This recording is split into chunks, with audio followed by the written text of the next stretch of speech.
was beginning to be drip fed many what you would deem as paranormal, UFO, supernatural things.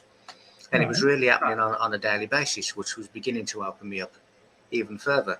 And it was introducing me to a world that most people never see. When you have a greater understanding of how the universe is and how the universe is created and how, my father's mansion has many rooms, then you begin to realize that there's many existences all around us in different frequency levels. They are in control of one but timeline. And if people start raising their frequencies to other dimensions, to other timelines, then they won't be where these elite rulers are. I began to do what I wanted to do, and I created that reality and manifested that life for me.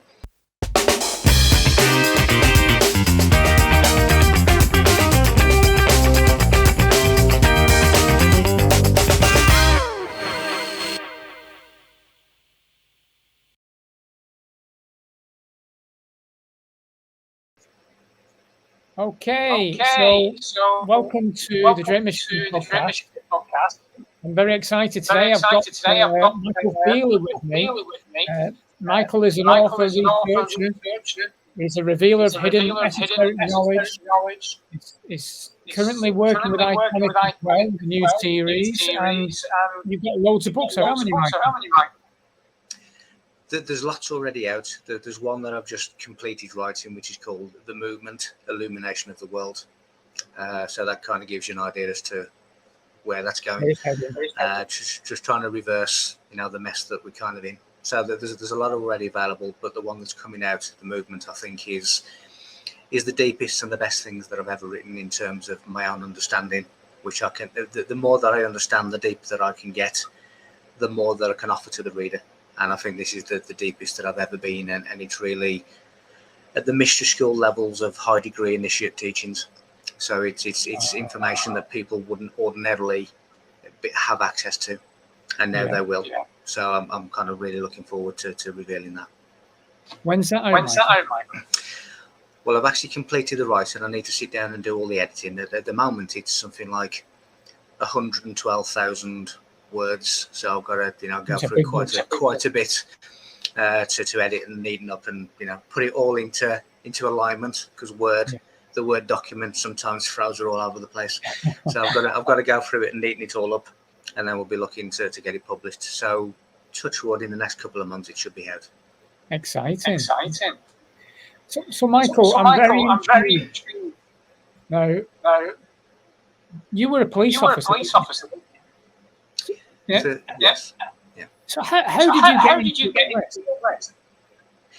Well, I was a police officer for 17 years, and I actually signed up for 30. And I was always open-minded. Even as a child, I realised I wasn't from here. I didn't belong here. I didn't really gel with schooling. I didn't gel with society. I used to like to go into my bedroom and close the door and close the world out.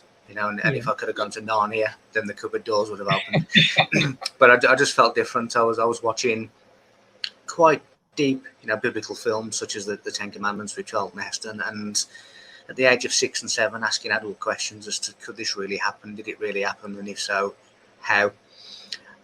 So I was always kind of open-minded, and that went into my teenage years and into my 20s, and we'll stop there. But I always had this kind of open mind. And before I actually left the force in 2009, around about 15 to 18 months before that, I was beginning to be drip fed many what you would deem as paranormal, UFO, supernatural things. And it was really happening on a daily basis, which was beginning to open me up even further. And it was introducing me to a world that most people never see. And that was beginning to change me, because once you've seen these things, you can never really not see them.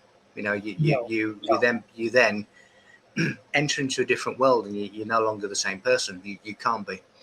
So the structured career that I was in, I was already becoming extremely disillusioned with anyway, because I was witnessing things that were against my own moral compass, which was the fabrication of statistics and different things that were going on.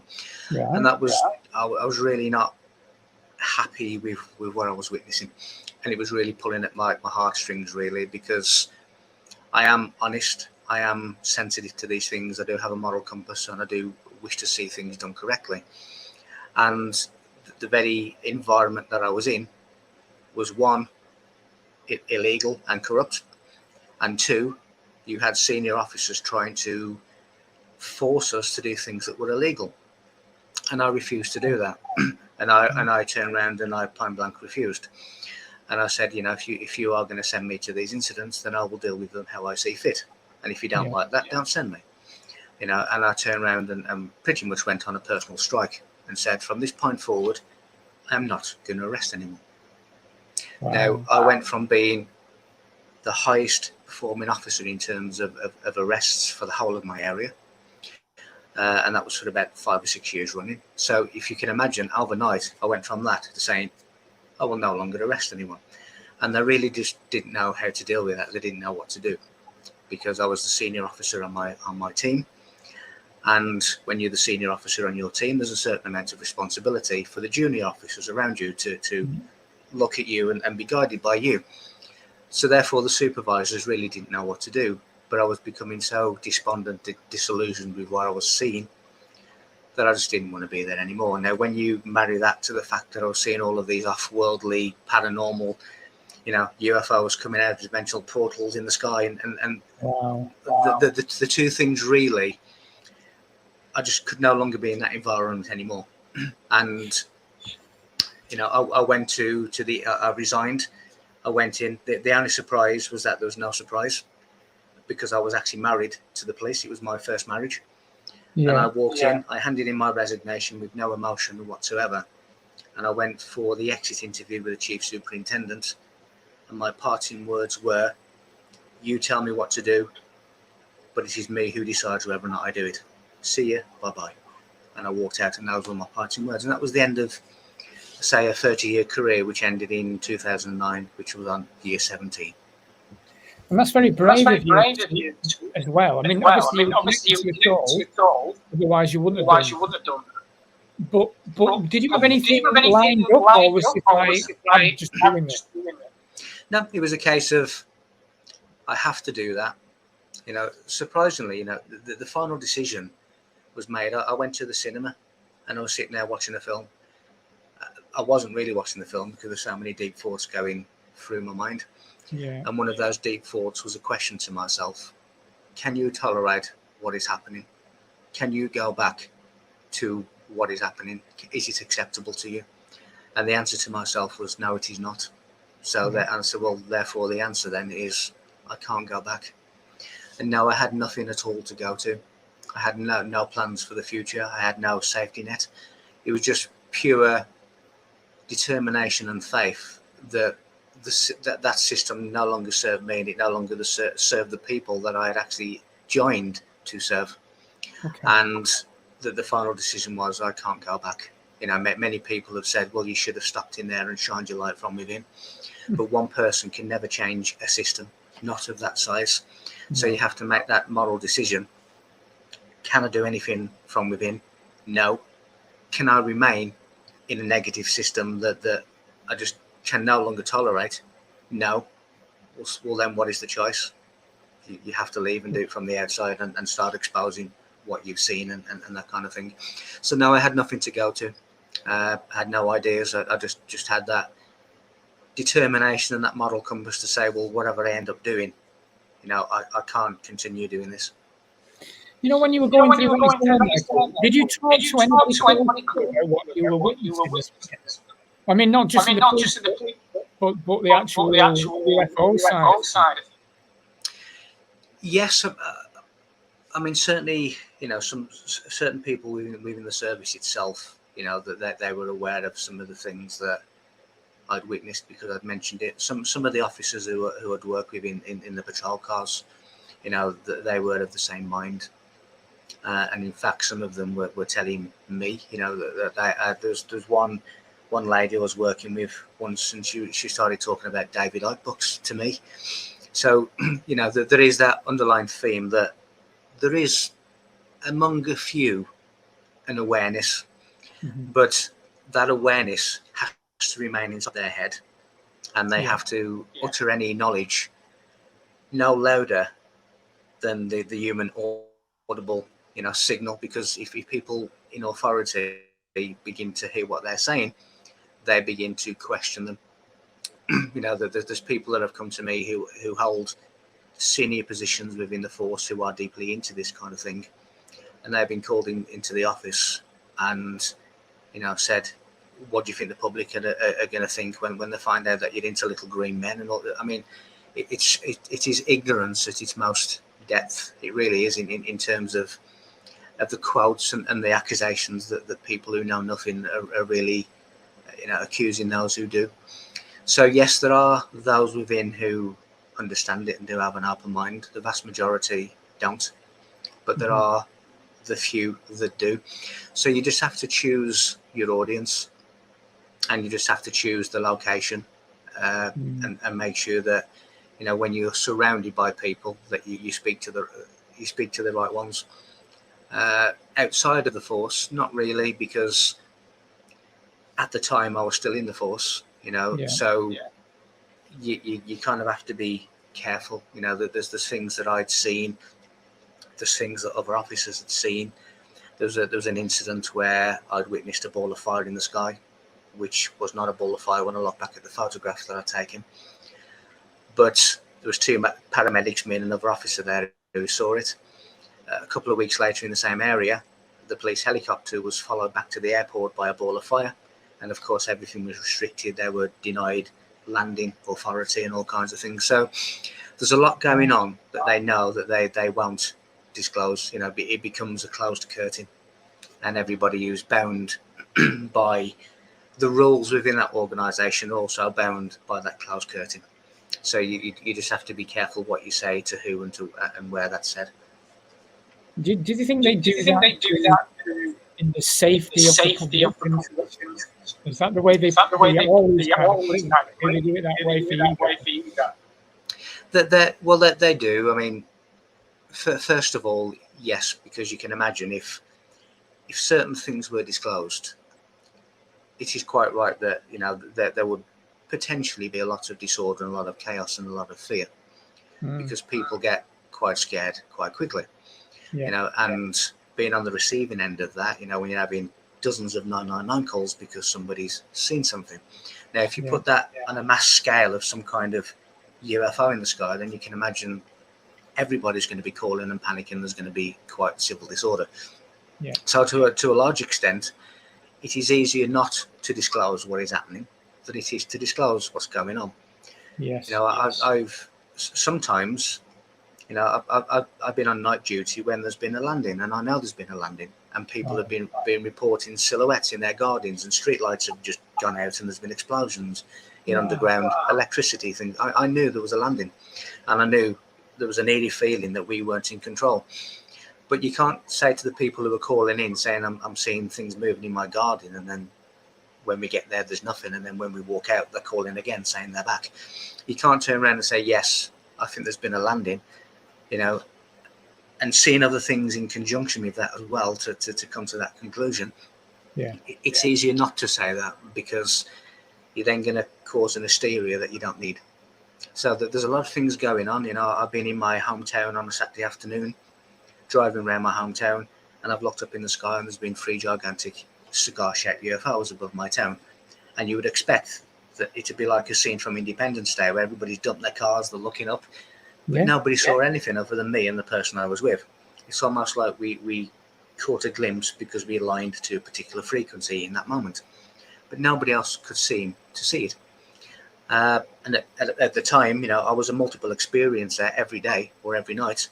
But I didn't have the answers at that point as to what I was experiencing or why. But then later on in the journey, I did. Do you think with the frequencies, like you say, my colleague who I run the Great Machine Project with is a very gifted medium. Now, I've always said this is frequency in a way. He's able to connect to a dimension that I can't connect to. So is that a similar way in terms of the UFO then? You've tuned into that frequency, so you can see it, but others can't. Yes, because there's always multiple existences around us all the time. And sometimes you'll walk down the street and you'll look into a house and they've got their curtains open and you can see inside a house. Realistically, when you look at creation through, vortex mathematics, vortex vector, space and spins which create sound. The word in the beginning was the word, is sound, it is frequency. So when you look at everything in the creation, every sound has a shape and every shape has a sound. Every dimension is a frequency, every timeline is a frequency. So if you align yourself to a particular vibration, you will interact with that particular existence. And if you maintain that particular vibration that got you there, you will remain in a different dimension, in a different frequency. And again, the things that I say today, I can't prove, but I personally experienced all of them. So I'm able to sit here and explain that these things are true, at least to me anyway, because I'm the one that's experienced them. So it certainly is a frequency and a vibrational thing. And again, the analogy that I always use, and I'm not the only one to use it, of course, but while we're talking now, there's probably hundreds of radio signals coming through us. But we have no knowledge of them because we're not tuned into them. Now, if we were to get this little machine called a radio and we start tuning that circular thing on the machine, then we will be able to tune into a particular frequency and we'll be able to listen to Heart FM or BRMB or whatever, because we are now on the frequency to be able to interact with our signals. And that is the exact same thing with the existences all around us. Now, when you look into creation itself, it is really two universes in simultaneous existence. You have a dimension less and you have a dimension L. So the Big Bang was something created from something that already exists, because nothing doesn't exist. So you have to have something created from something. So the Big Bang of science is the dimension L, the material universe that was created from an already existing universe of light and mental plane, thought. And you think into creation. So that is what the Big Bang of science really is. It wasn't the beginning of everything, it was the beginning of the material universe. But that's already within a universe that already existed. That's interesting. So, I mean, in a way, we are creators, aren't we? We are co-creators of this reality we are in. Or each of your own reality. So in terms of manifestation, thoughts do create things. They do, because the word becomes flesh. And again, when you look at the domain of thought, now a black hole is essential to the way in which things are created. But when you look at the dimensionless space, the dimensionless space is the realm of thought. Now, within that realm of thought, you have the Big Bang, which was then the creation of the material world. So it was thought that was then spoken into existence. So I think, therefore I did. The same way in which we can also create our reality through our thoughts, and we can manifest our so-called future by the way in which we think, by the things in which we do. But we are really bringing something into existence from something that already exists. It's the same as if we have a child. We are technically creating the child, but the tools in which to create the child have already been in existence. They've already been created. So we are creating from what already exists. And that is the same with the material universe, which was created from something that already exists. And that is your Big Bang. Yeah, that makes complete sense to me. So when you left the force, you were in a situation there where you had no idea what you're doing, where you're going to go to. Was you surrendering to the universe? I guess I was surrendering to something. I mean, I was just surrendering to the fact that I just made the decision that I didn't want to be in that environment anymore. And if you really are at your wit's end, then what can be worse? If I walk out of this situation, what I end up doing can it be any worse than what I've come from? And if you have any morals about you and you're not happy with what you're seeing, and you're not particularly happy in which you're being asked to conduct yourself, then you have to make that decision. Can I tolerate being here? Can I still be in this environment, which is having such a great effect on me and my personality, that it is changing the person I am? And I don't want the person I am being changed other than the fact that you're having all of these off-worldly things happening, which is changing me anyway, but that's changing me in a positive way. This was changing me in a negative way. And I just made the decision that I didn't want to be there. So whatever I ended up doing, and there were little things that I had to do in between, just to, you know, stabilize the ship. But eventually, I began to do what I wanted to do, and I created that reality and manifested that life for me. And when people turn around and say, well, what is our purpose here? Well, our purpose here really is to evolve into a godlike state, in the same way as the universe is evolving into what we call God. So God is not the beginning, God is the end. So when we evolve with the universe, we become godlike. But society is trying to keep us shrunk and small so that we never evolve. So therefore, we never become godlike. So in order for me to evolve, there had to be certain changes within me. And that change was that I had to get out of that place. And that's what I did. Number one, because you can't help other people. You can't. If your well is empty, then you can't give water to the village. So you have to make sure that you have lots and lots of water in stock in order to help everybody else. And in order to get that lots of water, you first of all have to work on yourself. Yeah. And that's pretty much what I did. And no, I didn't have anything. I had no idea what I was going to go into, but it was a kind of, well, whatever it is, it's not going to make me feel like this is, so I have to go. It's really interesting. So I don't want to go into or say the names of the 2 years, because it was the misinformation and everything else, and probably a couple of strikes.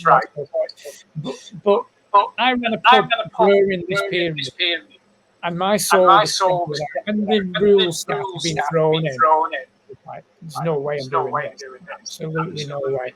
And I knew we'd lose, but there's no way I was going to be getting away. I didn't know what was going to happen to either, but I had lots of fear. I had my family to look after. So I went through a period of healing and figuring out who I truly was, to get myself on the right path. So does that resonate with you on where you at that point? I think that's a perfect analogy. It's a case of, if I want to understand anything at all, whether that be nature, whether that be the universe, whether that be different frequencies, whatever, how can I know anything else if I don't know who I am, if I don't know who I am myself? Because the answer to the mystery is within the mystery itself, and you are the mystery. And if you understand who you are, then you understand everything else. When you are this advanced mathematical mind of a creator, but you have nothing to compare yourself to. So you have to create another self-consciousness to look back upon yourself, to indicate what you are and what you are not. And each of us, are a mirror for everyone else. But you have to understand who you are in order to understand anything else. So sometimes you go deep within. One of the problems, and there are many, but one of the problems of the world is that people tend to be other-directed. In other words, they are always looking outside of themselves, and they are influenced by what other people are doing. What they should be doing is be inner-directed and work on themselves.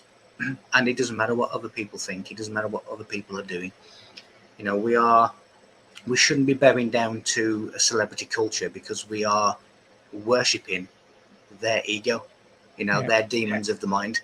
We should be working on ourselves, and the very fact that people feel the necessity to do that means that there's an emptiness within them, and they are trying to fill it by outside means, which you cannot do. When you look at the word vanity means emptiness. So people are just trying to mask the outside of them and not look what's inside. So the analogy that you just gave is a perfect analogy of who am I? Why am I having these feelings? Why can't I remain there anymore? Well, those answers eventually became answered. Because what I would always say is, don't rely on the conclusions of so-called gurus. Feel and experience the answer for yourself, and hold on to the question until you have felt the answer. Love it. Yeah, I love it. So what were your next step? Did you consider writing at that point, or where were you going? Yeah, not at that point. The reason I began to write and write books is I was having literally so many experiences, and without a word of a lie, it was pretty much every day or every night I would be experiencing something. And I'm thinking, well, if I'm experiencing this, surely other people are, or surely somebody will do at some point. Yeah. So first of all, how can I record this? What is the best way in which to record it and document what is happening to me, in order for other people to look into what's happening to me and realize that the same thing is happening to them? So how can I pass this information and this semblance of order as to what's happening to people? What is the best platform to do that?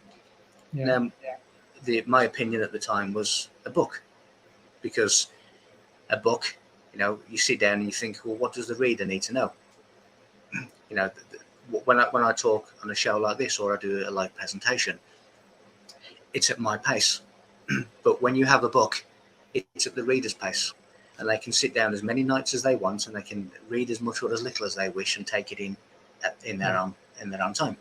So a book is really the best platform for people to read about my story, what's happening to me, my conclusions as to what that was. And if it's happening to them, or it's happening to somebody they know, then it will give them some kind of order, or a semblance of order in their own mind as to what's happening. They're not going mad. They're just having access to things that are around us all anyway. So that's when I began to start writing books. And the initial books were purely what I would deem as my awakening, the experiences that I was having at the time. And then as time progressed, it became more and more advanced and more in depth, because my understanding became more advanced and more in depth. And then that was reflected in the things that I was writing. As your skill level and your knowledge increases, then so does your vocabulary, so does your words, so does the depth of the things that you write.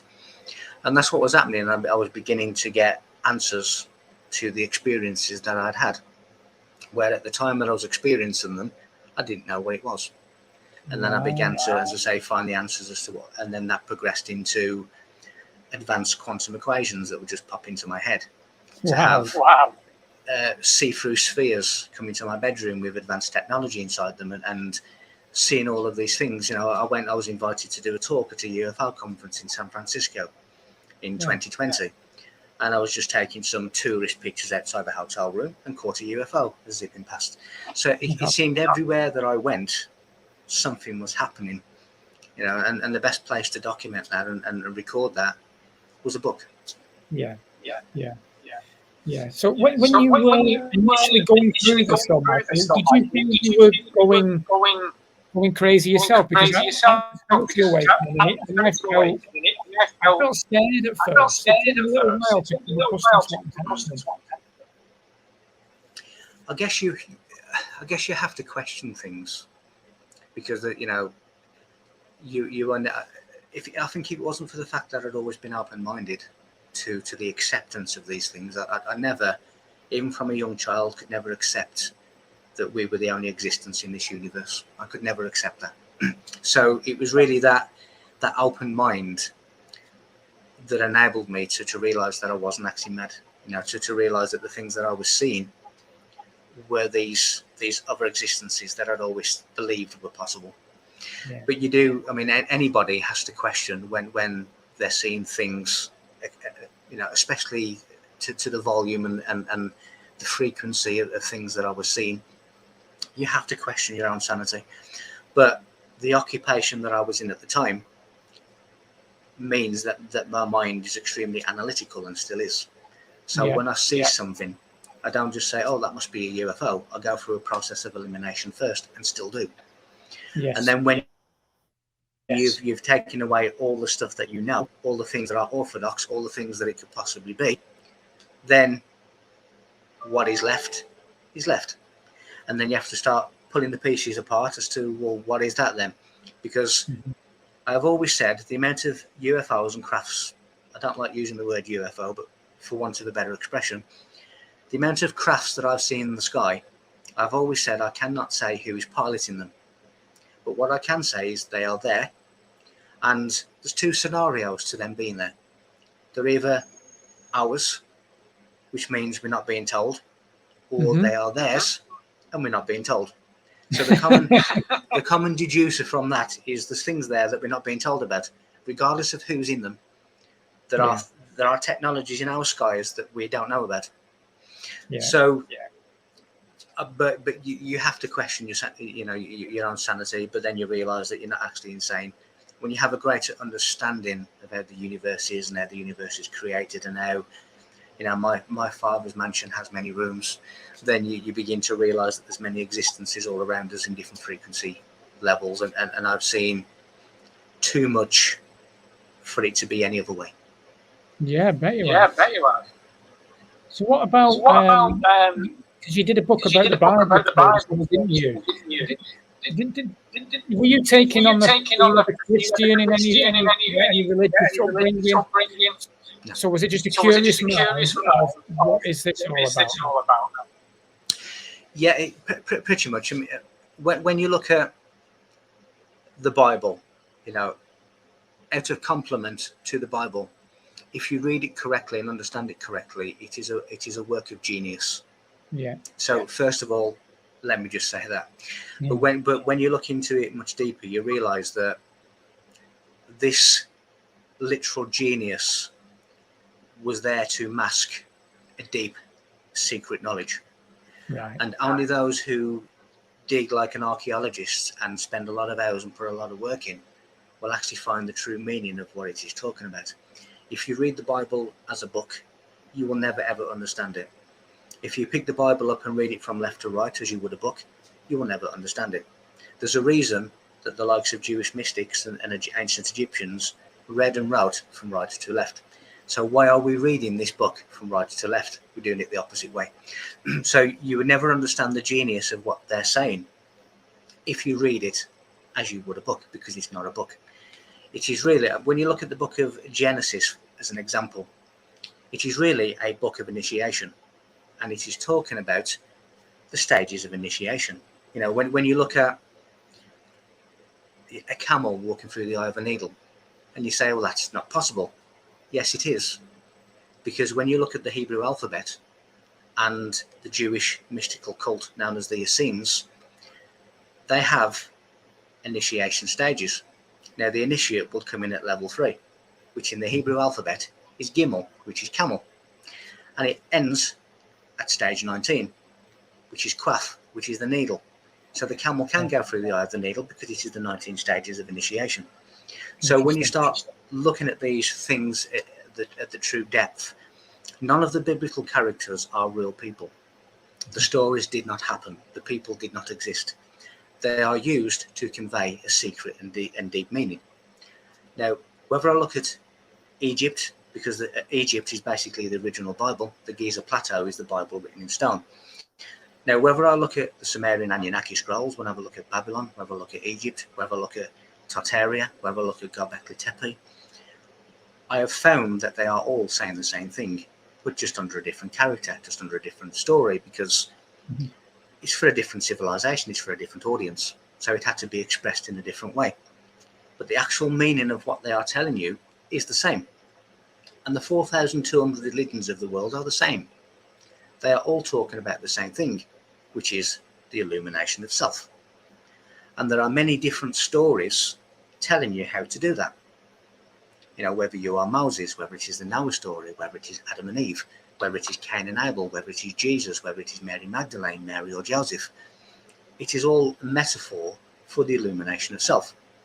So if you begin to read it in that way, then you begin to understand what the writers were really talking about. And it wasn't a 120-year-old man that built a wooden ark. That's a children's story. But it hides the true meaning. But I'd always had an interest in biblical things. My genetic bloodline is connected to Egyptian pharaohs. And as I say, the Bible comes from Egyptian knowledge, Gnostic knowledge. So it's always been in my blood. I can walk past the cathedral or the church and I can hear the language that it's speaking. I can look at the architecture and the symbols speak to me. I can walk in and look at the concrete pillars and I can see the sound acoustics and I can hear them and I know what it's all about. Sometimes without even having seen it before. There's just that instant recognition of what it means. So when I walk past these places, I get tempted to walk in because it is speaking, a secret language to me, a mystical language that most people don't know exists. If I catch a plane now after the show and I fly to Japan or I fly to China and I get off the plane, then there's a language going on that I can't interact with because I cannot speak that language. And that is the same with metaphors and codes and symbols and enigmas. It is a language that is going on that people don't speak or don't even know exists. And when you understand that language, you then begin to speak the advanced language of the world, which is codes and symbols. Yeah, so there's some serious work involved in having to study the Bible the way you don't, because this is a huge work in itself. Just reading it. Yeah. So to study it and then to decipher it is massive. Yeah, it is. Certainly with more intensity in the last couple of years, but certainly since my awakening in 2009, it really has been, the routine of my life to look into these things and to want to know what they mean, to want to know why, want to know things. And some people have different desires in life. Some people would rather go and see Man City or Man United or Liverpool, whereas me, I would rather look into the secrets of the universe. That's my driving force.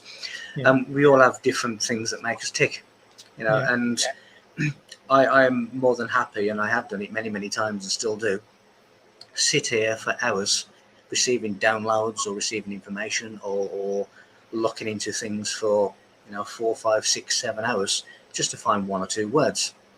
And if you're happy to put that work in, then you will find the treasure, because the treasure in mystical circles is the knowledge. The gold is the secret knowledge, and X marks the spot. And if you're willing to follow the map and all the consequences in your other life that causes, then you will find it eventually. And, I agree with you.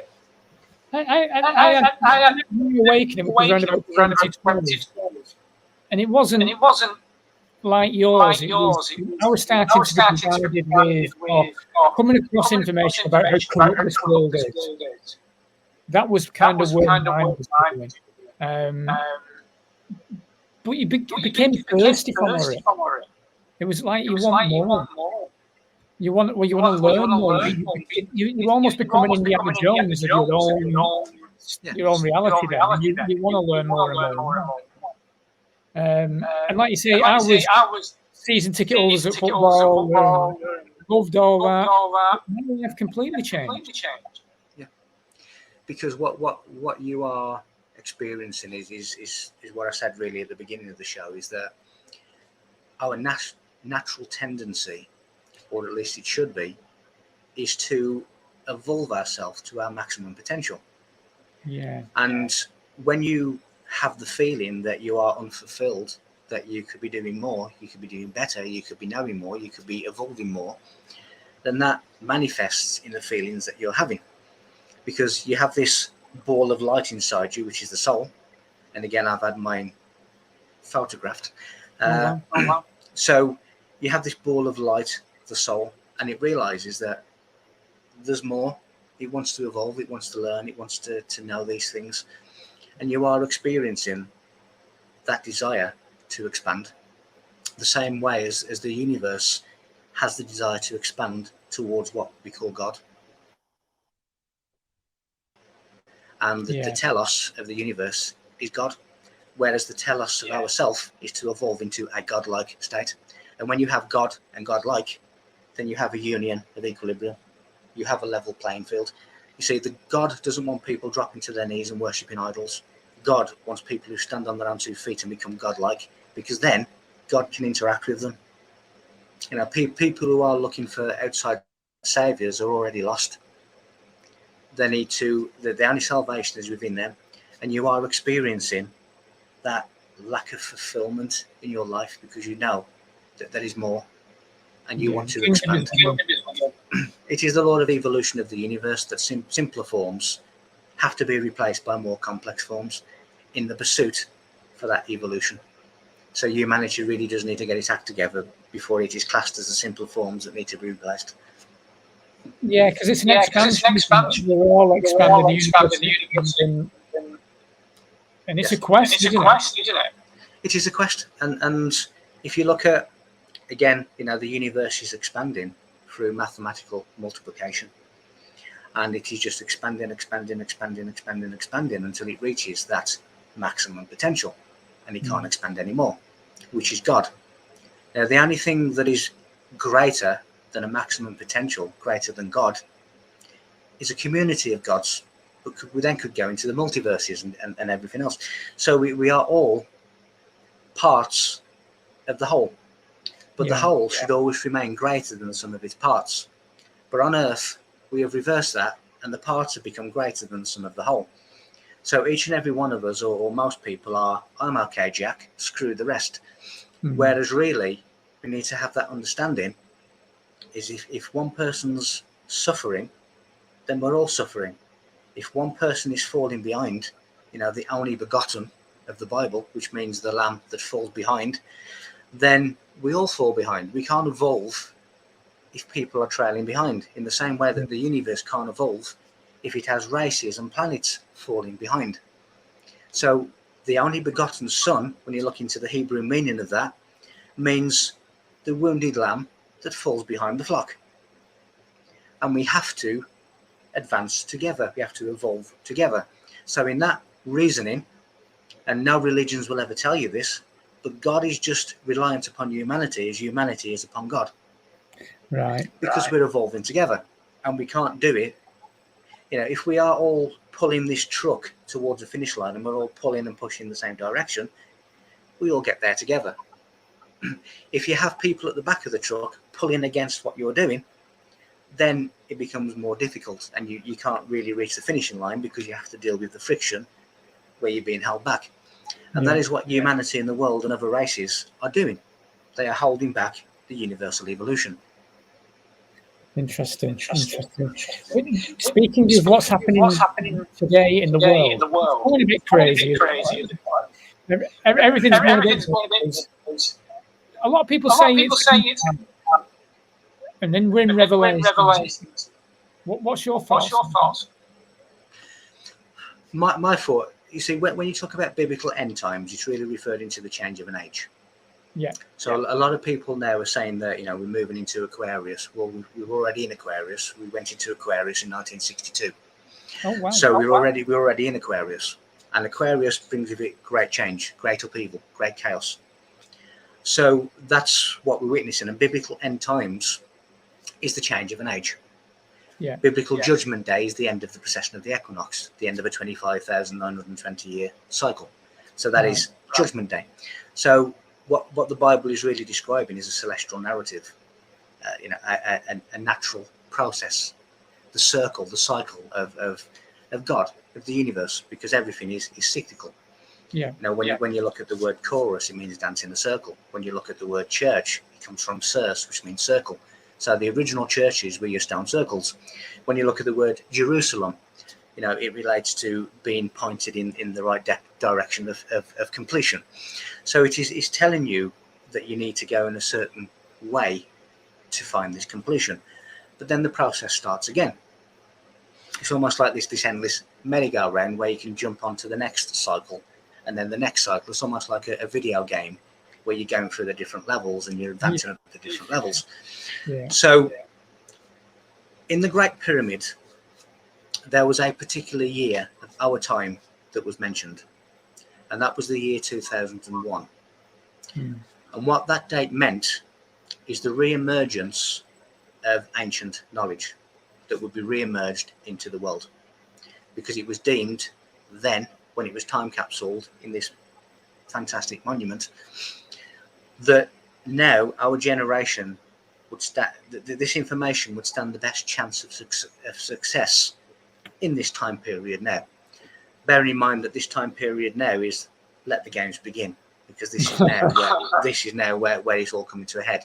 You know, the two rams are now meeting for the first time, really. So 2001 is a time where this advanced knowledge would come back into the world.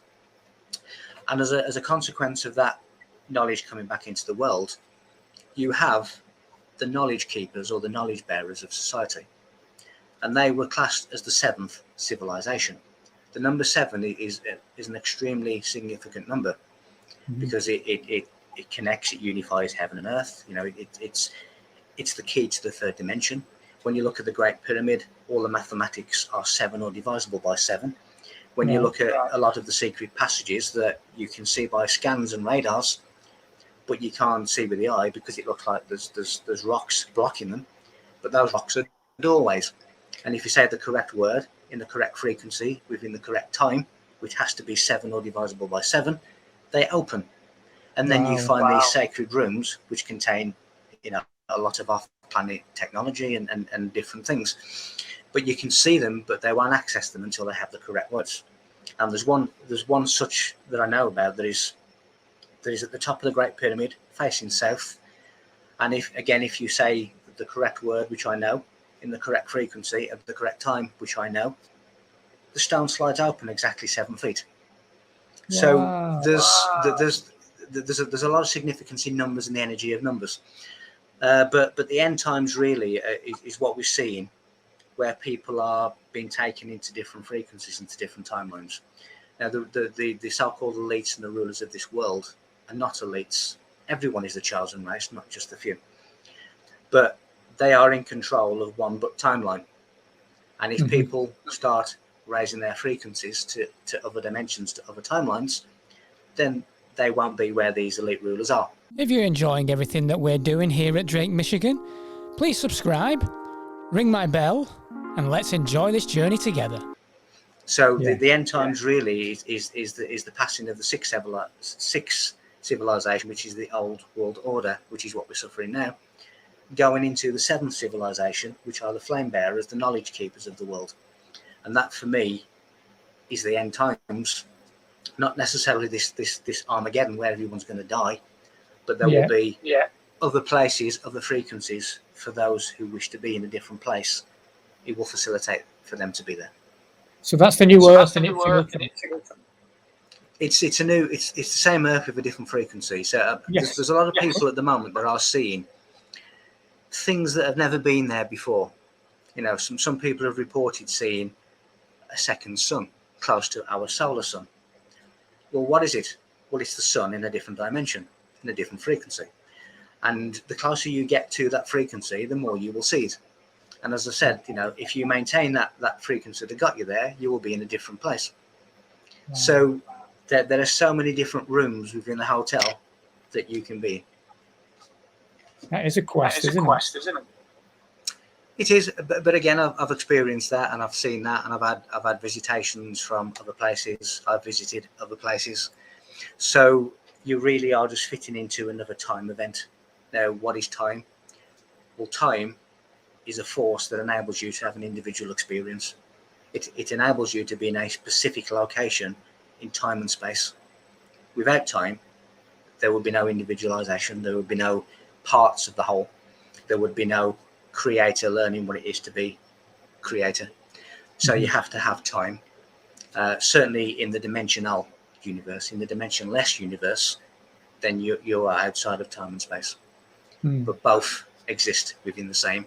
When we look at the dark matter, the blackness of space, and then we look at the stars and the planets and we can see them. So what is the black matter? It's the dimensionless universe. What is the stars and the planets that we can see? The dimensional universe. And both of them are in a, shall we say, a continuum within the same singularity.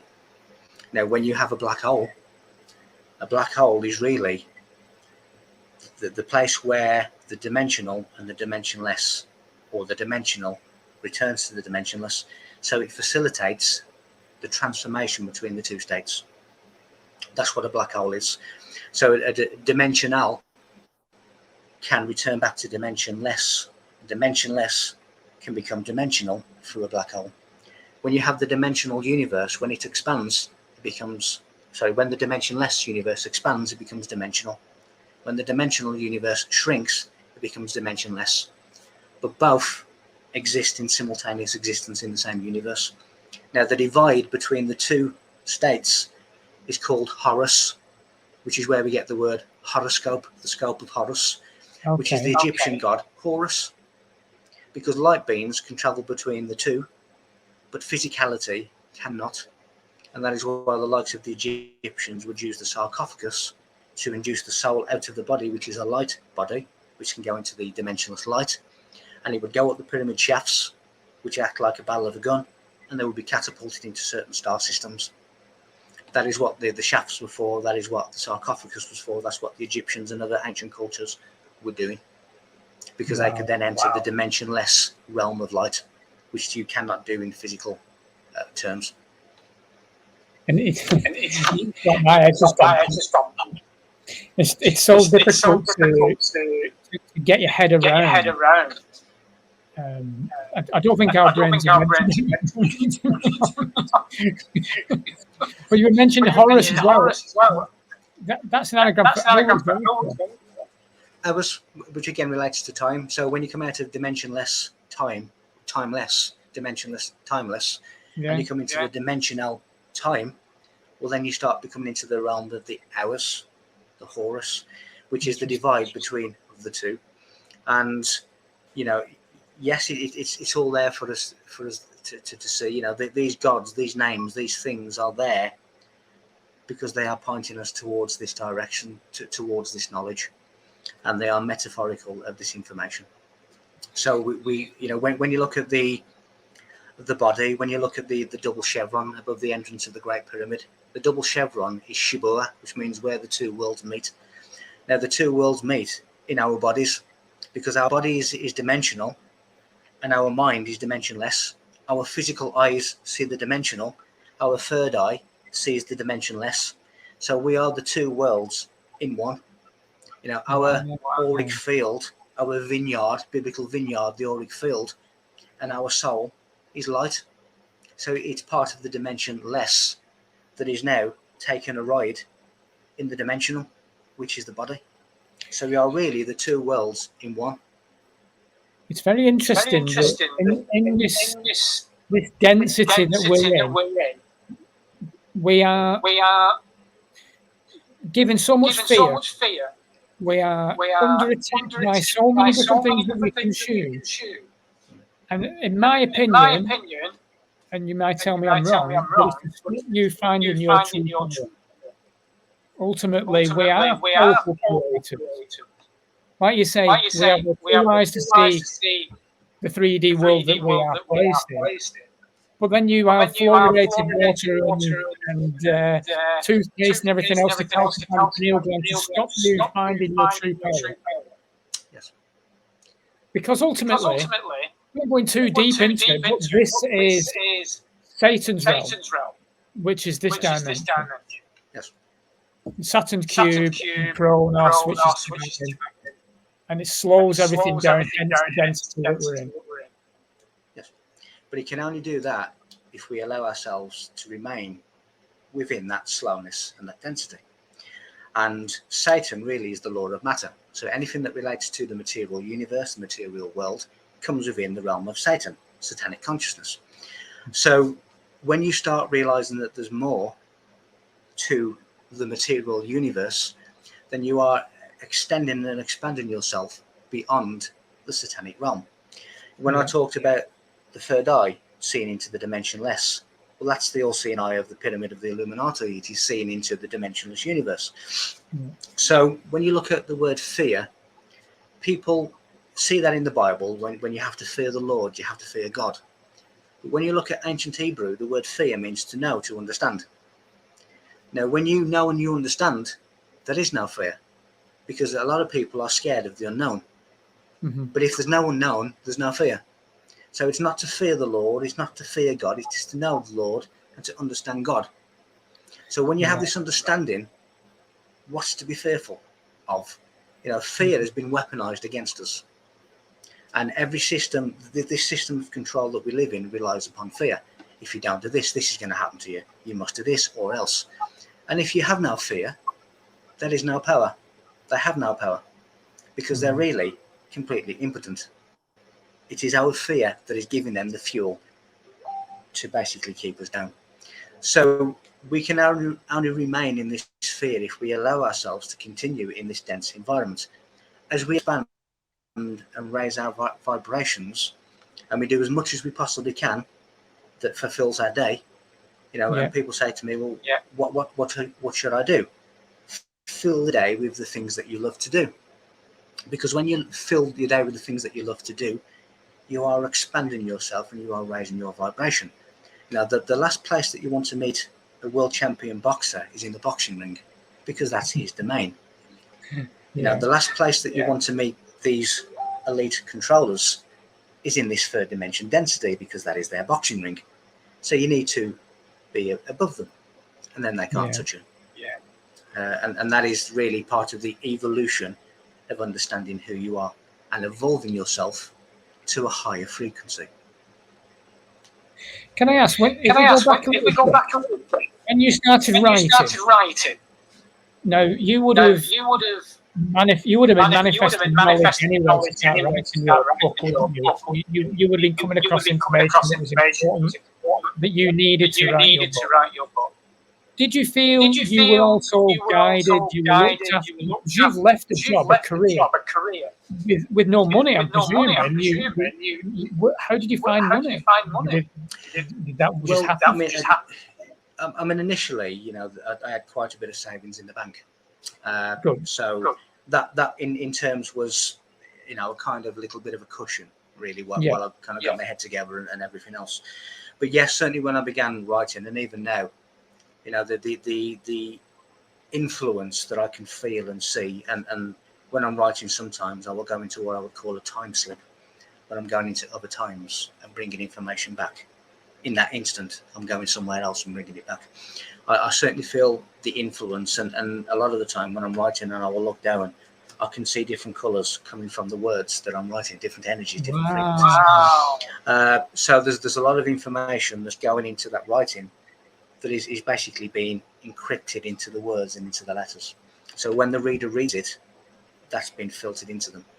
But there's been a definite guidance, there's been a definite protection, there's been a definite, this has always been your destiny, and we are going to make sure that you do what you are meant to do.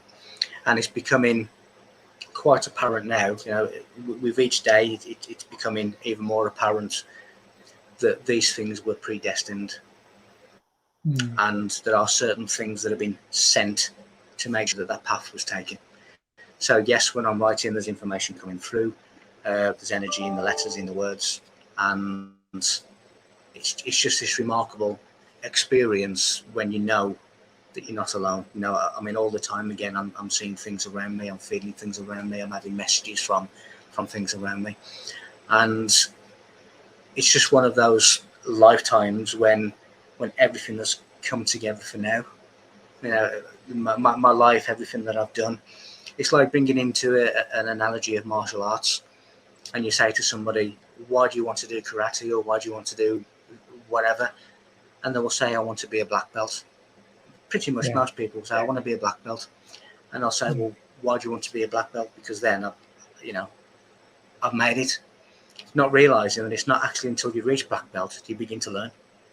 So all of the different belts, your whites, your yellows, your browns, the blues, all the way to black belt, is preparing you for the true teachings, which is the moment you get your black belt, because it is only then that you are able to understand the art that you are doing when you reach black belt. Now, in terms of the sacred knowledge that I've been building up and developing since my awakening in 2009, it's only in recent weeks and months that I've attained black belt, and it is from this point forward that it's now beginning to make a lot of sense. Wow. So that is really the analysis. So everything has been building up to now. That must be so exciting to you. it doesn't get any more fulfilling than to can't wait to wake up in the morning. There's no greater feeling than wanting to be alive. There's no greater feeling than not being in a rush to leave planet Earth, but wanting to change planet Earth so that there's no rush to leave, making it that you want to be here. Because I was once told, enjoy your time there because you have an eternity to be elsewhere. So in other words, enjoy the smell of the flowers, enjoy the feeling of the sand, enjoy the feeling of the water. I can't say enjoy the fresh air because it's no longer fresh, but you know where I'm coming from. So in other words, enjoy the sensory experience, but also be aware that there's realities just the other side of those five senses. And when you go beyond those five senses, you then connect to the dimensionless library. What you're saying really is being present. I think there's nothing more than the joy is when you are present in that moment. You're not thinking, you are just there and aware. You are, because if you imagine that, let's put this into the analogy of a dream, which again, the dream is the dimensionless mental domain. And when we dream, that's where we're going. So if you imagine that this is a dream, which it really is. Yeah. So when you have a memory, you are traveling to the past. When you have a vision, you are traveling to the future. But you always start from this millisecond now. And the only reason that you have a millisecond now is because of this universal force called time that enables you to realize that you're having an individual experience in a specific time and space. It's amazing, isn't it? It's just wonderful. It really is to come across, and it's really a privilege and an honor to be able to come into connection with this information. And there'll be parts of it that people disagree with. There'll be parts of it that people resonate with. But in essence, what I am saying, and what all the mystics are saying, and what all the monuments of the world are saying, and what all the holy writs of the world are saying, is that everything starts from you. And because illumination, enlightenment, is an individual task. It is not a group activity, even though you can be enhanced by a group. It is still down to the individual you to get you where you need to be. And when you start to learn about yourself, you then begin to understand the universe, because you are the universe. You are nature, so you begin to understand nature. You begin to understand that everything that is happening within you is happening outside of you. There is no vacuum. There is no emptiness of space. There is not, that there is a universe that is teemed with life. Some of it we can see, some of it we cannot see, and each of those individual entities, each of those individual parts, are striving to become the best they can. Yeah. And that's expansion. That's expansion. That's evolution. Yeah. Can I go back again? So I'm just very interested in how your journey. So you were being guided. Did you start doing talk? Where did you go?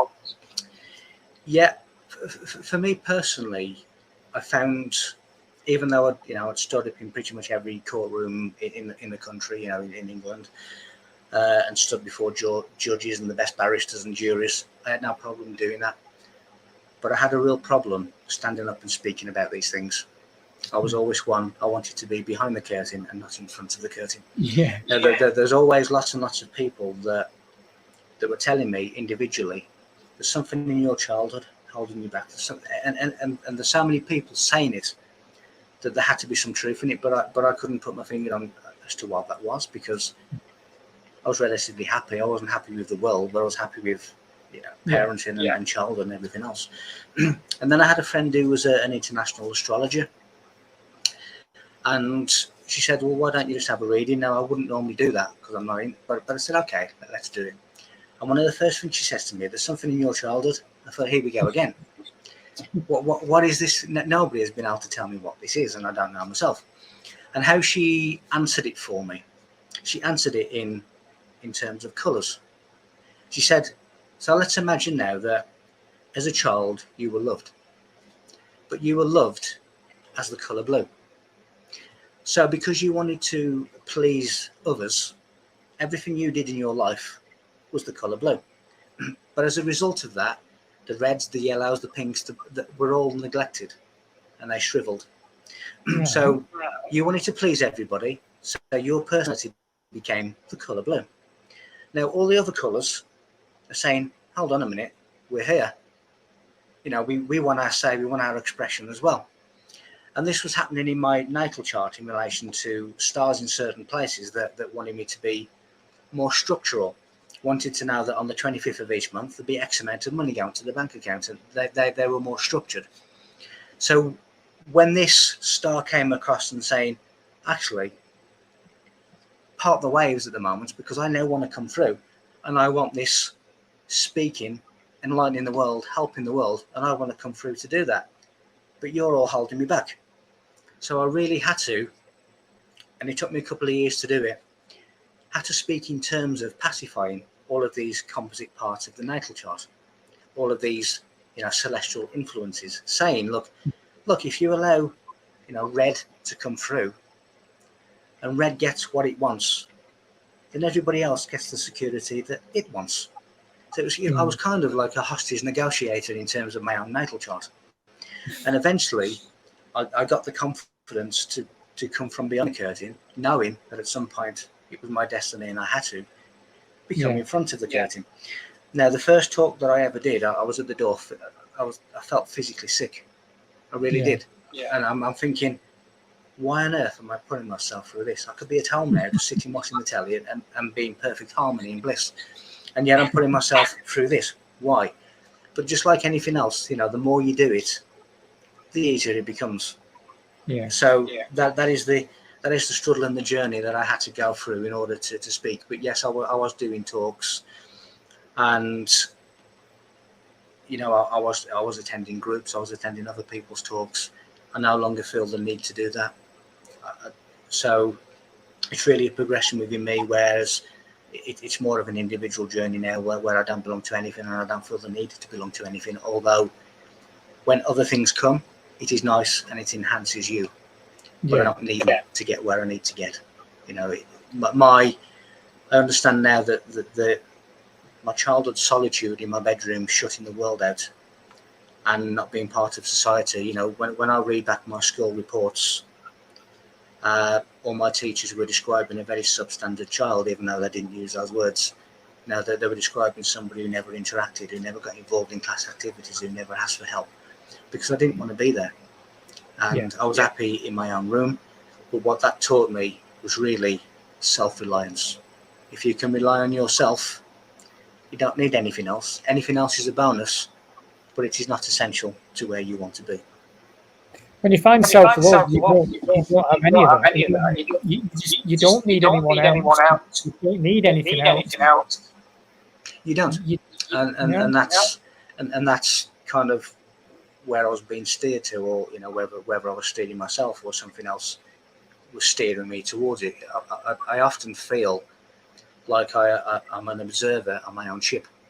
I'm the captain of the ship, but I'm going where the wind takes me. And I'm just an observer. So it's kind of my life, but it is a path that has been predestined. And all of the information that I've come to, all the things that I've done to now, in employment, in personality, in family, and everything else, have led me to this point. Because you know you have this predestined journey as well, though, and you want this observation. That removes fear, because you've nothing to worry about. You know that you're just going on the path. Yeah, I don't. I don't fear anything. I have no ego. I really have no ego. I can walk through the streets. I can walk anywhere, and no one's invincible. But I feel invincible, but not in a you can't be hurt way. But it is really a confidence in you you know, a confidence in what you know, a confidence in you've been brought here for a particular reason, and there is nothing to fear. You know, and again, fear is the unknown, and if you know, then there's no fear. So I literally don't fear anything. You know, there's things that irritate me, there's things that interrupt, you know, my usual flow. There's things sometimes I come back and I just close the door and shut the world out for a little while and refresh. Because if you imagine that when you go to the town, the amount of toxic energy fields that you are walking through, you know, sometimes you just need that car wash, which is the solitude of my own place. But I don't fear things. You know, I'll get irritated just like anybody else because I see a better way. I see a better thought process. I see a better way of living. I see a better standard for humanity. And I'm not seeing it in the actions of the people that I'm observing. And that really is which brings about really a little bit of sadness, I guess, because there is a much better way. And people don't need to be in the position. You know, every second person that I walk past are talking about somebody else or gossiping about something. You know, forget somebody else. Think of you. What is causing you to be so empty that you need to just discuss everybody else? You know, to fill this gap, a gap that you should be filling yourself. Generally, gossip is a mirror anyway, because you've not looked at yourself and dealt with an issue that's in there, and you're projecting that out anyway. Of course you are, because you are seeing in that person a mirror, which is reflecting you. And what you see in other people is what you are seeing in you, really, although you don't know that. And it's, again, going back to the souls of many people realise that there's something amiss. You know, when I've done events and I once had a Christian lady come up to me and say at the end, you're a bit arrogant, aren't you? You know, so everybody was brought up on this lie except for you. And I just said politely, no, I was brought up on the same lie, but I saw through it. And she just stormed off. Now, she stormed off because deep down, she knew. May not be a conscious thing in this world, but deep down, she knew that what she was saying was wrong. And there's that recognition that they're unfulfilled, that they're looking, they're seeking, they're trying to find something that's going to save them. But the only salvation is... Sorry, Michael. This comes into subconscious deep programming, though. I mean, indoctrination, conditioning that we're brought up in, and getting past that subconscious programming and ego is very difficult. And letting go of what's controlling you there. People will defend that to the death, as they have done. That's why religious wars happen all the time. Yeah, because they will. And again, it's, you know, it's that Stockholm syndrome. It's like saying, is SAS selection difficult? Yes. Why? Because it's meant to be. You know, and is the path of illumination difficult? Yes. Why? Because it's meant to be. And it's meant to be because you have to be a certain way, you have to do a certain thing, you have to make a certain effort to be in that position. You know, the whole idea of initiation was the expansion of yourself, the expansion of your mind, the expansion of your nerve endings, the expansion of your physical body, in order to be able to tolerate the undiluted divine frequencies. Now, if you hadn't put the work in, then they can be extremely harmful. You know, so you have to expand them. And when people say, you know, at the end of an interview or the end of a talk or wherever, you absolutely blew my mind. But what does that mean at a deeper level? It means that your mind wasn't expanded enough for the vibration of the information that went in. And it feels overwhelming. But some people can read something that I've written and not understand it. And 6 months later, they will read the same and they will understand what it means, because that is them expanding. You know, I've said to them, the meaning hasn't changed, the writing hasn't changed, the passages and everything else haven't changed. It is you who have changed. And one of the reasons that we have a polarized dualistic system, a dialectic system, is you have to have something to measure your progress by. And without duality, without the opposite, you can never know. If I say, Ant, how do you feel today? and you say, I feel absolutely wonderful, I feel really well. And my next question would be, how do you know? Because yesterday I felt really below par, or I felt really, really terrible. Well, there's your dualistic comparison. Exactly. And you have to have that in order to monitor your own progress. So people will get it when they're expanded enough to get it. And subconsciously, it will be working in the background. My teachers used to say to me, when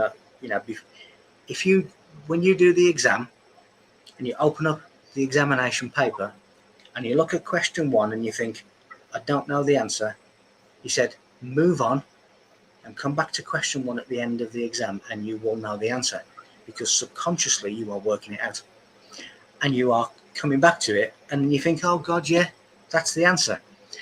Because there's many facets of our conscious mind, and you can't unhear what you have heard, and you can't unsee what you have seen. Definitely. So it will be working away somewhere in the background. Yeah, it's powerful stuff, isn't it? But it's not just our mind. Our bodies are intelligent. We've got an energy field. We've got our higher self. Yeah. If you look at science, and unless science acknowledges the dimensionless universe, it will not get much further than what it is, because it concentrates purely on the material dimensional universe. And all it does is it keeps creating different equations that are taking it like the crab, side to side. It will never progress until they acknowledge this. But if you take science, they need to expand also, that they need to bring into all of these different levels, because that is what we are. And they tell you all of these different things, all of these equations, which are not moving them forward. The same as religion, it's in a cul-de-sac. It's not going anywhere until it expands.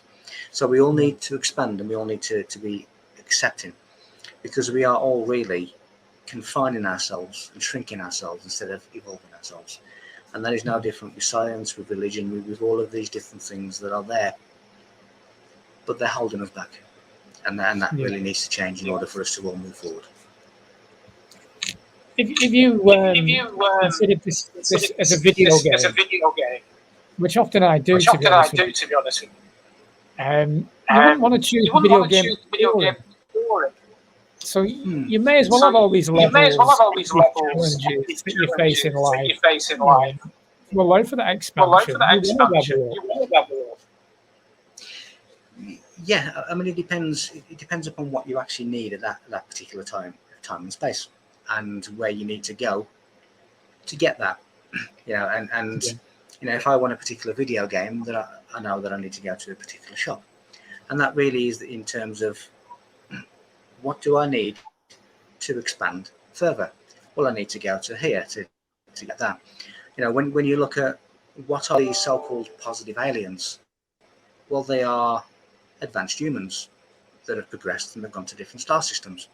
So they have a vested interest in coming back and helping us, because they've been through what we're now going through, and they've expanded beyond it. So when you leave this physical vessel and your soul leaves its tomb of this experience and you go into the space between worlds, it will tend towards a compatible frequency. And if you've worked on yourself, your worship, your workship, you've worked on your own vessel, and you are beyond a compatible earth frequency, then you will go to other places to continue with that soul journey. And that really are positive aliens. They are human, but they are at a more advanced spiritual level than we are. So they come back to help. And some of them need advanced craft in which to travel, and some of them don't need craft in which to travel. The light ones amongst them are able to go between the two universes. They can go through Horus because they are light. When you look at the Bible, when it says, from dust you came, and to dust you shall return.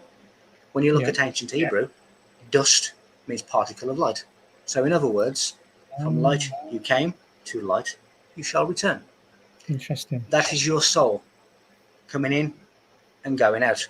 When you look at the breath of life, the Holy Spirit, the Yahweh, the God of the Bible, Yahweh, YHWH, means to inhale and exhale, which is the breath of God. The God amidst the tree of Eden. Eden, the Garden of Eden, is the body, and the tree is the spine and the nerves. So God amongst the tree of Eden is the breath of God that we breathe. We have that connection of the Holy Spirit between the breath of God. The word Jesus means divine breath. So when we breathe out, we give. When we breathe in, we are receiving. Give, you shall receive. Interesting. It is the breath of God, Yahweh, Enlil, Jesus. It is the breath of God, the Holy Spirit. And the word spirit means breath. So everything with the word, for instance, spire, the word spire means breath. So you have the spire of a church. You have expire, aspire, inspire, which means the breath of God. You have conspire, which means to breathe as one. That's all conspiracy is, to breathe as one. So the people who are calling us conspiracy theorists are the most ignorant people ever. People who call me a blasphemer, they are correct, because I understand what blasphemer means. It means to uproot secret knowledge, which is what I'm doing. Interesting. Very interesting. In Hebrew, in Hebrew, blasphemer comes from na'atzar, which means to uproot. So when you look at the tree, Elohim, which means alpha tree, as does Druid. When you look at a tree, as with the columns of a church, it is heaven, terrestrial, underworld, or the seen and the unseen. The roots also represent hidden knowledge because you can't see.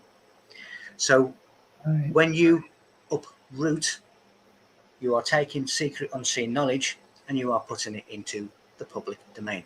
That is what blasphemer means. Wow. Interesting. So yes, I am a blasphemer.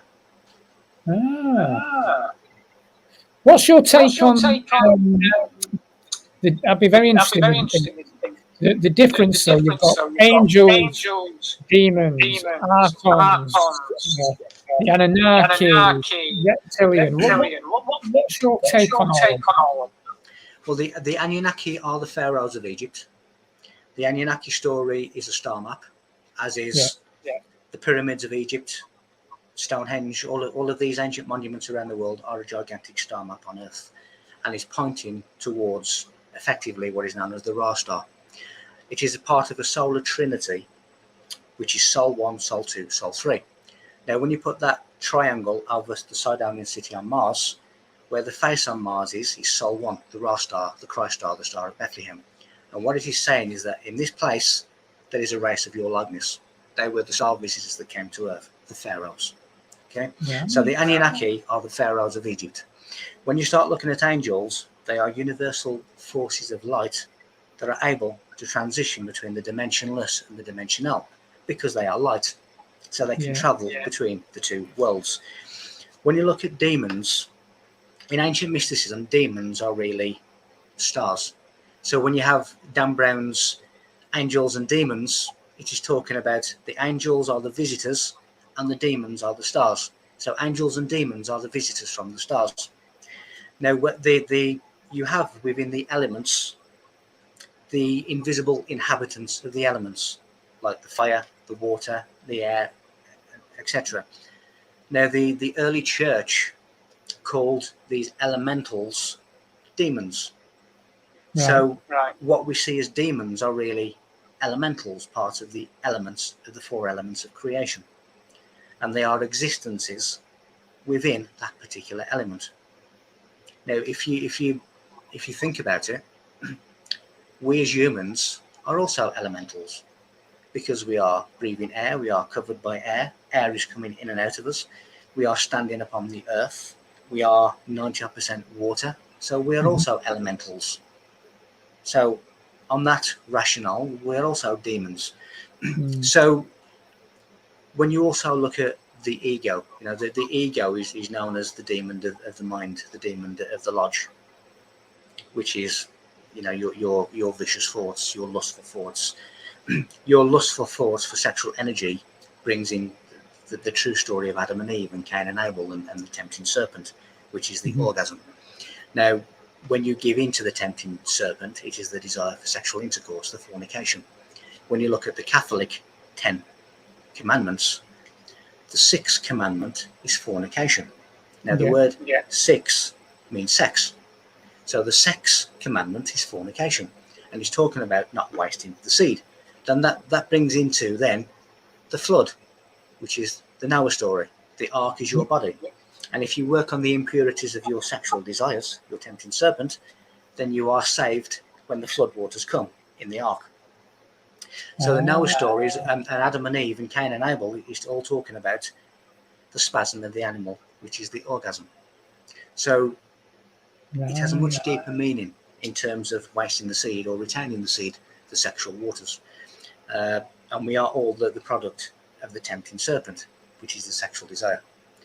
And when you yank the apples from the tree, that is the point of orgasm. Now, when you look at the apple corporation, it is the sexual urge, the orgasm, that then tastes the fruit. Now, when you look at the apple corporation, it has a bite out of the apple. It has tasted the fruit. It has given in to the tempting serpent, the sexual intercourse, the orgasm. The 6th, the sex commandment. And that, so, as I was saying at the beginning, it is a book of initiation. Genesis, genetics, genovisis, it is the cosmic womb. It is all there as an initiation, but Genesis is actually the last book, not the first. If you take the 5 books of Moses, Genesis to Deuteronomy, you should read it from Deuteronomy to Genesis, from right to left, and then you get a different interpretation. That's fascinating. So what are archons then? Well, archon really is, if you look at the definition of the word, it basically means ruler. Now, our royal family are archons. What you have is you have a group of people that proclaim to be the demigods. They claim to be half human, half god. And as such, they are the designated rulers of this planet. They are the chosen ones, when in reality, the whole of humanity is the chosen ones. But each of the main religions have a part of that piece of that puzzle. And when you put the 4 together, they contain a star map in their symbology. So, Hinduism, which is the symbol, is really Taurus. When you look at the cross, it's really Orion. All of these different things are different parts of a star map, which when you piece together, tells you how to find the Ra star. So it is all a piece of that. So the archons really are these rulers, these negative rulers who are placing themselves as a canopy between man and God. So that is what they are. And your kings, your bishops, your priests, they're all archons, because you can only find salvation through the church. No, you can't, because the true temple is your body. So you are always connected. You don't need them. The same way as you don't need royalty. You don't need lords. You don't need duchesses. You don't need all of this system that's been imposed upon us. Well, they've come along and said, we now own this land, and you will pay us for it. We now own this road, so you will pay us. I just had Birmingham City Council try to charge me £120 for driving through a so-called clean air zone. And I pointed out to them, not only common law, not only prove to me that you own this land, because under common law you are not allowed to charge me to go on this road, but more importantly, my car is a zero emission.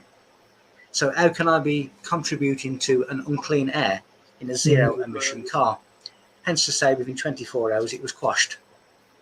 You have to stand up to these people. You have to say no, because they have no authority, only the authority that we give them. The only authority that kings and queens and government have is the authority that we give them. Do not give them the authority. Do not accept what they say, because they took this land by illegal and lawful means, and they're now charging you for your own imprisonment. So the archons are really part of these so-called demigod elite rulers that are placing this canopy between man and the divine. And the hand, David, the biblical David, is your hand. Jerusalem points the way to completion. When I want to use the 10 Commandments, which are the two hands of God, the left hand is the energy leaving, the right hand is the energy coming into my body. If I want to unify them, I put my two hands together. And when I put my two hands together, I form the Kabbalah tree of life. The two little fingers are earth, the two thumbs are the ether. From earth to ether, the 10 emanations of enlightenment. Biblical David of Jerusalem is your hand. Right, that's interesting. I heard that one. When we're talking about aliens and controllers and things like that, one of my most favourite films of all time when I was growing up was They Live. And I never truly understood it until my spiritual awakening in 2012. I'm kind of waiting for people to get the mask off. Yeah. I mean, even Randy, the star of that, said it was actually a documentary. Yeah, exactly. So it is. Again, it's metaphorical of, we have one who can see. That's exactly right. Because when you put your head above the trench and you are that nail, everybody wants to try and knock you back in.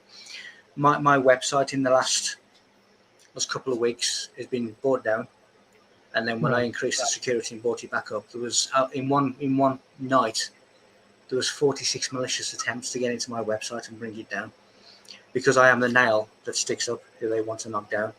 I've had my events cancelled because pressure has been put on the venues to not allow it.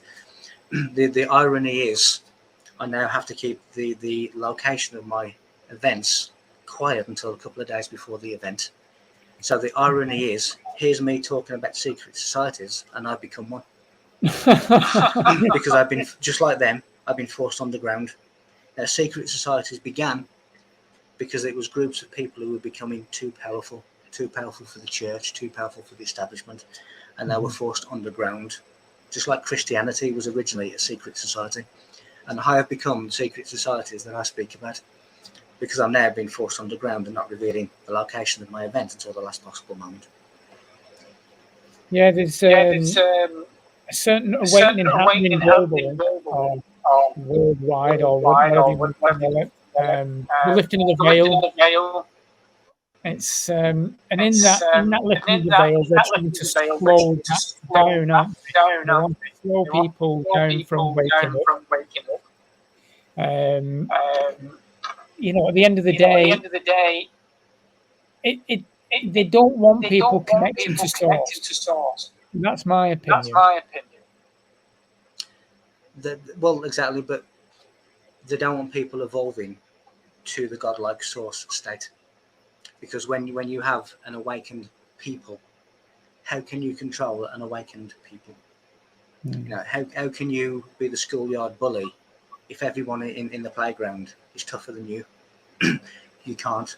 You have to have a victim. You have to have someone weaker than you in order to oppress them, in order to control them. And that is how our world and our reality and our structure is manipulated to pick on the weak.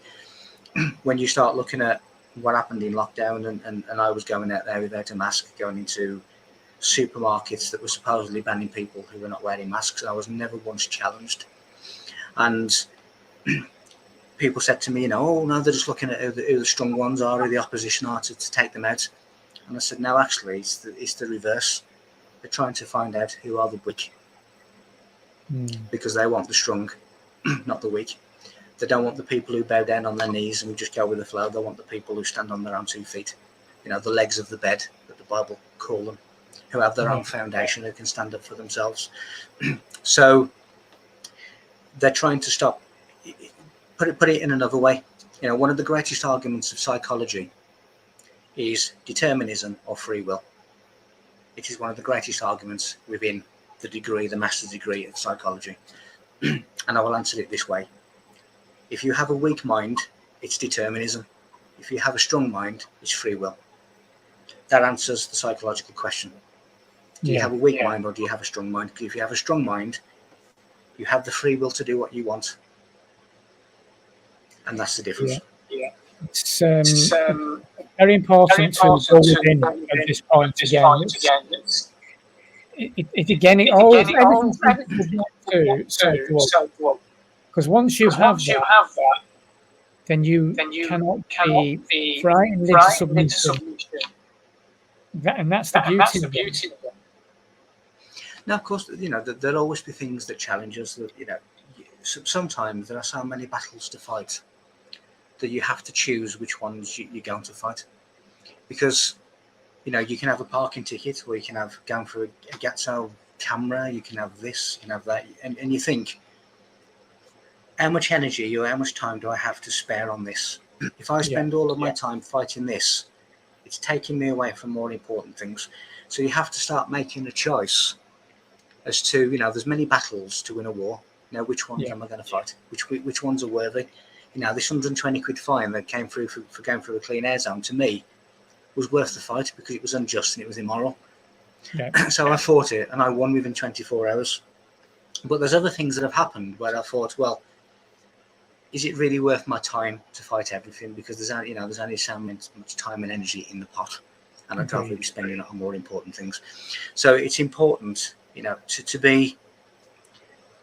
to get back your own power, not in an egotistical, oppressive, arrogant way, but just hold on to your power.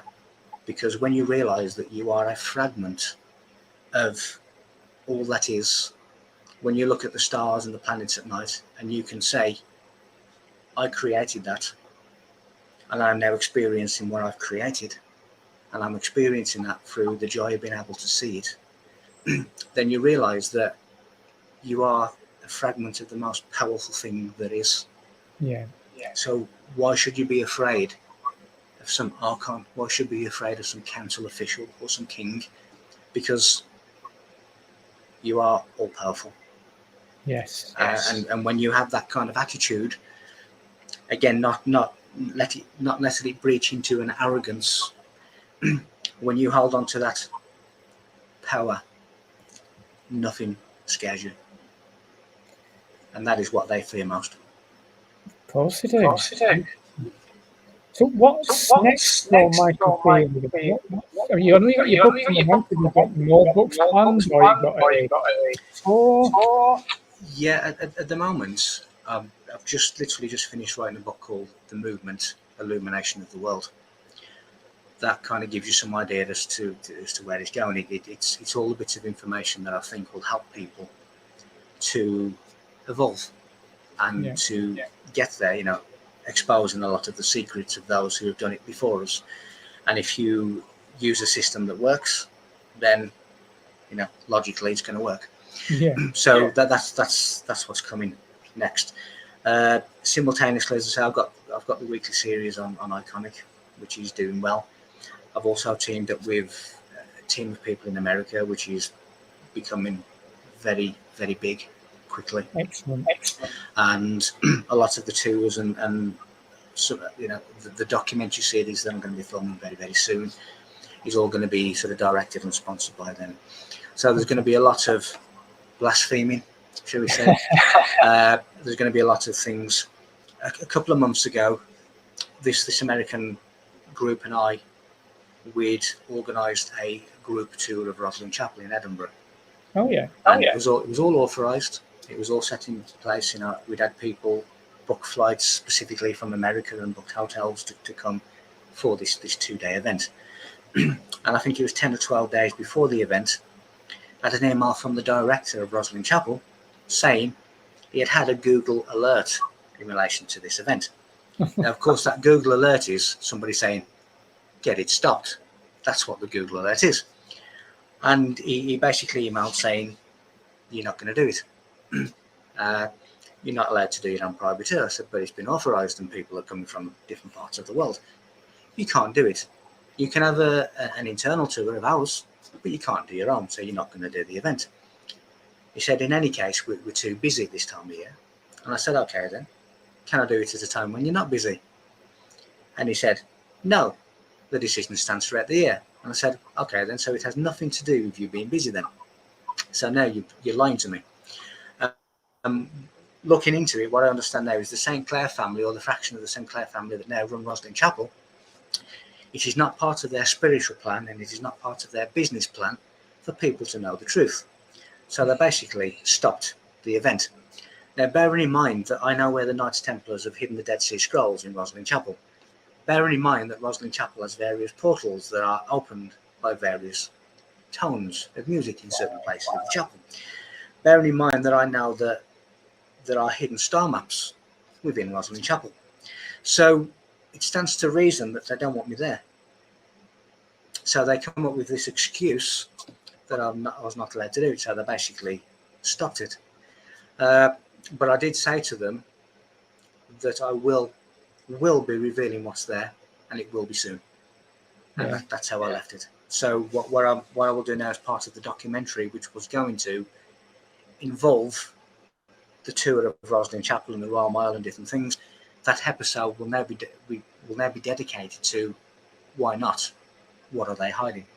So it will come out anyway, and the mystery is often, a greater temptation than the actual truth itself.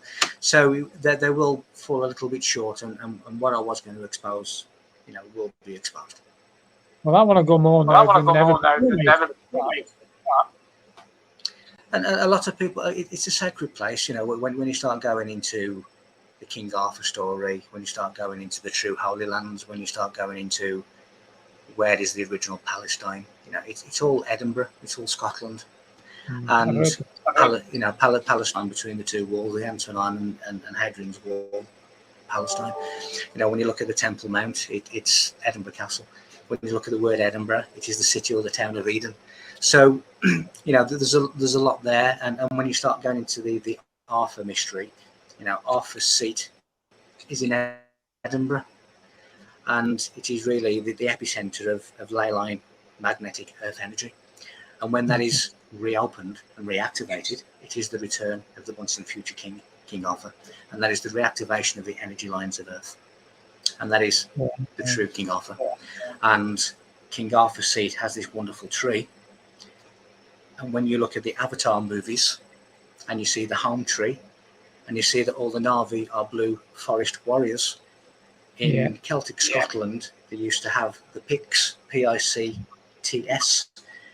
who were forest warriors who used to paint themselves blue. So the Avatar story, Na'vi, seer, prophesize, is really this Arthur's seat, this Edinburgh, this Scottish forest warriors who painted themselves blue. So there's a lot of history, regarding the beehive and Roslin itself, and the rose line and the rose and Hollywood, the Hollywood. There's so much there to be exposed that they didn't want exposing. So they basically said, we've had a Google alert and you're not doing it. Well, you keep doing this great work. I certainly intend to.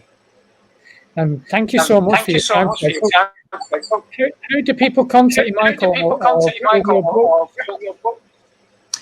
The best place, really, I tend to appear in many places all over the internet. So if you just type my name into the search, something will come up. But the best place really is the epicenter of everything I do, which is the website, which is michael-feeley.com. And from there, you can click on buttons and go to all the social media. You can look at, read lots of articles that are just there, lots of interviews that are just there, and you can just spend many hours just watching things for free. So the epicenter of everything is really the website, unless, of course, somebody takes it down as they have done in the past. We'll keep doing it. So people can get to it from our side of things. I hope you can keep in touch, Michael. I'll look forward to your book. That's going to be a fascinating read for sure. I hope so. There's a few pleasant surprises in there, which I've never mentioned before in relation to me and my background and previous incarnations and different things and who I was, and so there'll be some not only secret information, but there'll be a lot of interesting things as well. Well, it's going to be fantastic. Michael. Thank you so much for your time.